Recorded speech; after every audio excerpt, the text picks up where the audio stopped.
Are there any other practical tips, working in the team and unity, watching each other's back, and that type of thing? Okay, a couple of things there. First of all, you experience firsthand the point I was trying to make is that respectfully sit there and listen to one person talking and don't interject and interfere with what's going on unless you're invited to the conversation, and then hand over or work together as opposed to interfering with each other.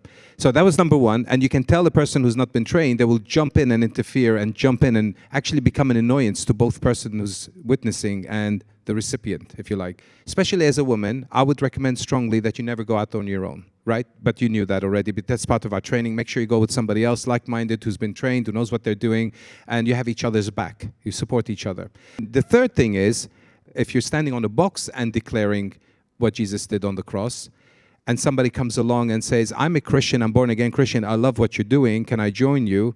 Don't let them go on the box, right? Okay, so you get that, because you don't know who you're on the platform and declaring what. You don't know who they are. Now, it has happened in the past where I've arrived to a scene when somebody's doing open air and they allowed me to stand on their box. But I would like to think it's because they knew we were living waters rather than some random guy who came along and said, I'm here if you need help, right? Or I'm going to just stand next to you. Actually, I didn't suggest anything. I just stood there. But I think they realized that we're from living waters. I'd like to think it's because they knew the ministry rather than they allowed a random person. So first of all, you found out firsthand what it sounds like when somebody interferes like that. So you make sure you don't do that, of course. Secondly, make sure you're not on your own. And thirdly, don't give somebody a platform that you don't know yet, because you don't know what they're sharing. You don't know where their background is and what they're saying.